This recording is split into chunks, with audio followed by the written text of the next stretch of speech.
আয়েশা রাদিয়াল্লাহু তাআলা আনহা বলতেছেন, ইয়া রাসূলুল্লাহ, আপনার ইচ্ছায় আপনার আল্লাহ এত তাড়াতাড়ি করে কেন?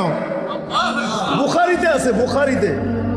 যারা বুখারী পড়ায় ওদেরকে জিজ্ঞেস করেন, আপনার আল্লাহ আপনার ইচ্ছায় এত তাড়াতাড়ি করে কেন? আপনার আল্লাহ আপনার ইচ্ছায় যদি আম্মাজান বলতে পারে তাহলে আমিও বলতে পারি।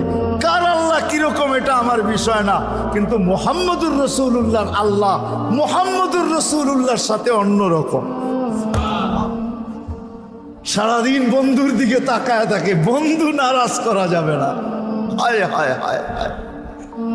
তো পাঠায় দিয়েছেন, জিবরিল আলাইহিস সালাম ফিরে আসছে।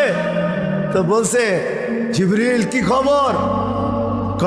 আল্লাহ বলতেছেন বাড়ানো যাবে না, আপনাকেও নারাজ করা যাবে না। বাড়ানো যাবে না, আপনাকেও। আপনি বলবেন